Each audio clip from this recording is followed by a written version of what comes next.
اس کا وجود ہولے ہولے لرز رہا تھا۔ احسن نے نرمی سے اس کے گرد بازو حمائل کرتے اس کا سر چوما۔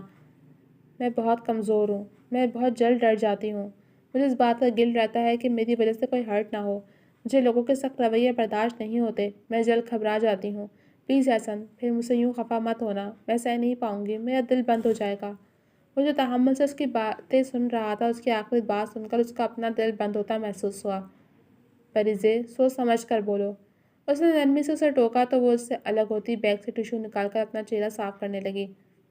روندو بچی۔ اس نے پریزے کی ناک دبائی۔ روندو ہی اچھی میں، کم از کم کھڑوس نہیں ہوں۔ اس کے نروٹھے انداز پر احسن نے اس کا ہاتھ تھام کر سہلایا تھا۔ کوئی اور بات بھی پریشان کر رہی ہے؟ اسے اب بھی وہ کچھ بے چین سی لگی تو وہ پوچھے بغیر نہیں رہ سکا۔ آنٹی اور ممی کا مستقل دباؤ ہے مجھ پر۔ وہ اس کی آنکھوں میں دیکھ ازحد پریشان تھی۔ تم کیا چاہتی ہو؟ اس نے سنجیدگی سے سوال کیا۔ آپ کو یہ پوچھنے کی ضرورت ہے؟ اس نے تیکھی نظر احسن پر ڈالی۔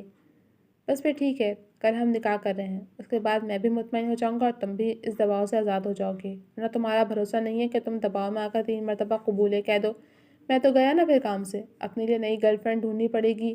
ویسے تو یہ کافی مشکل کام نہیں میرے جیسے ہینڈسم کے لیے، لیکن یار اب جب ایک گرل فرینڈ مل ہی گئی ہے وہ بھی جھلی سی، تو پھر دوسری کی کیا ضرورت؟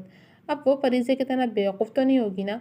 سنجیدگی سے کہتا وہ آخر میں شوخی سے گویا ہوا تو پریزے نے جھنجھلا کر اس کے شانے پر چپت رسید کی۔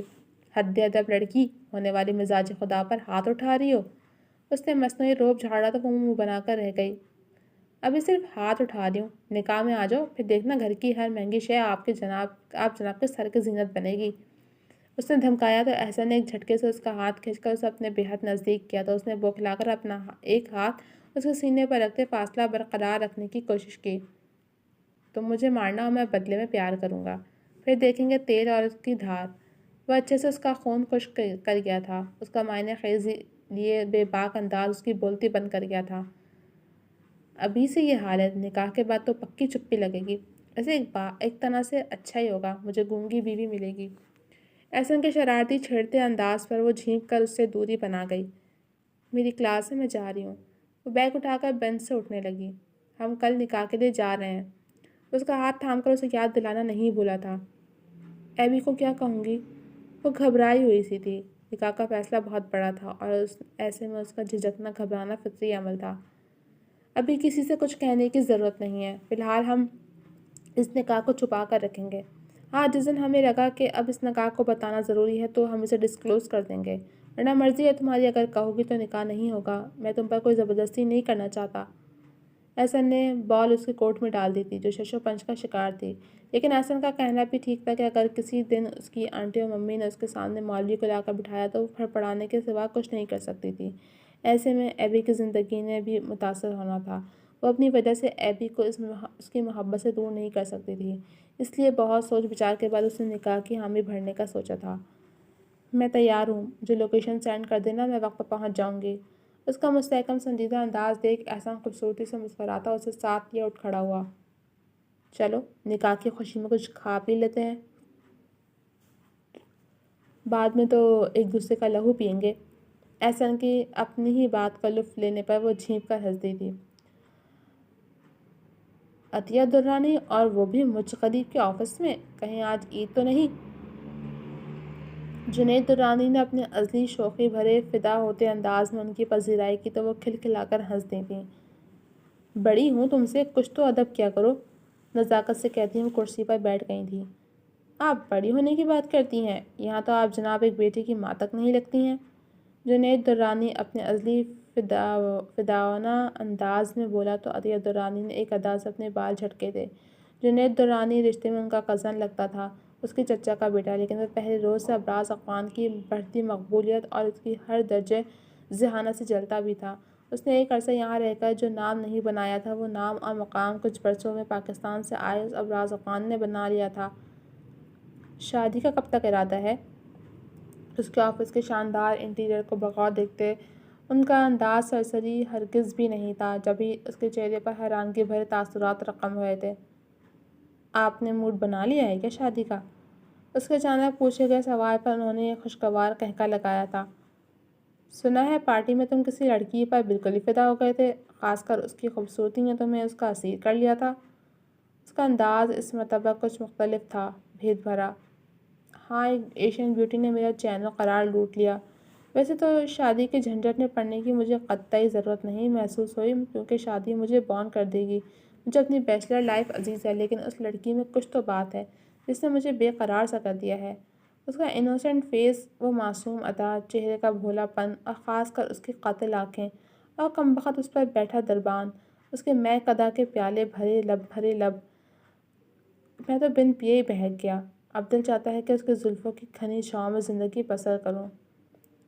خواب آگے لہجے میں کہتے وہ بالکل ہی فلیٹ ہو چکا تھا۔ اس وقت بھی وہ تصور کی آنکھ سے پاکیزہ گل کا دل نشیں وجود نظروں میں بسائے کسی اور جہاں کو نکلا تھا کہ عطیہ الرانی نے گلاس ٹیبل پر اپنے ناخن ٹیپ کیے تھے۔ پاکیزہ گل تمہاری ہو سکتی ہے اگر تم چاہو تو۔ ان کے پورے سرار انداز پر اس نے آنکھیں سکیڑ کر انہیں بغور دیکھا۔ اور اس میں آپ کا کتنا فائدہ ہے؟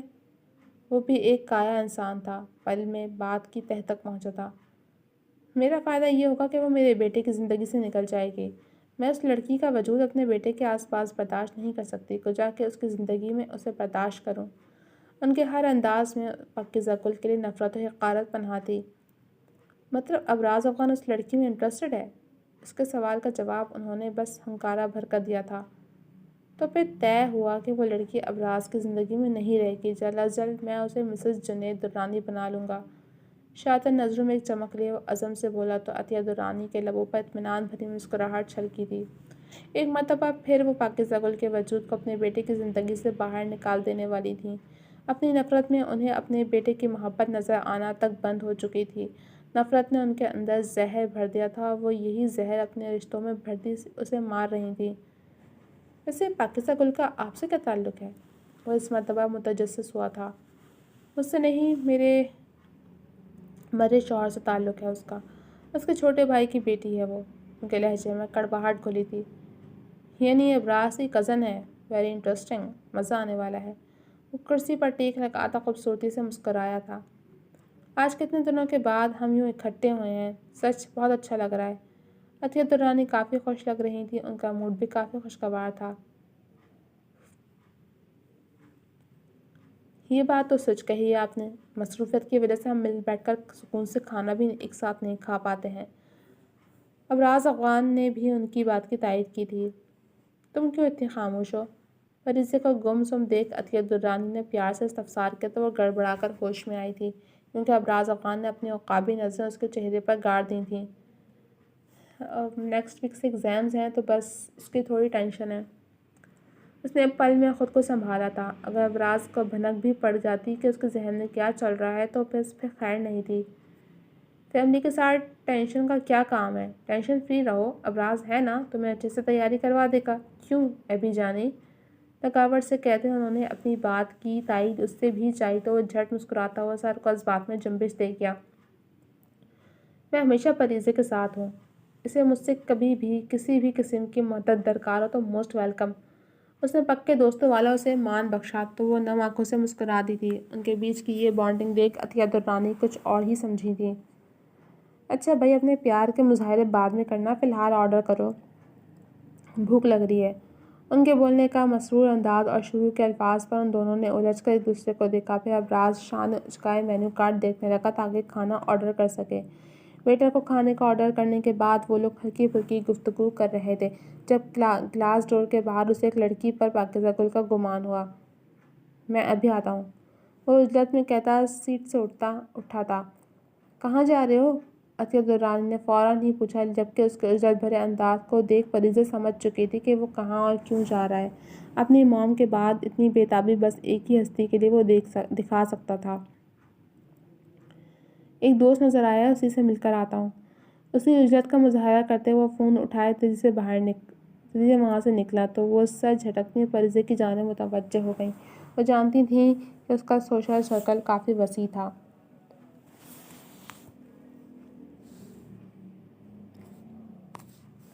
یہاں تو بڑی بے حیائی پھیلی ہے، تمہارے آغا جان نے تمہیں ان بے شرموں کے بیچ بھیج دیا ہے۔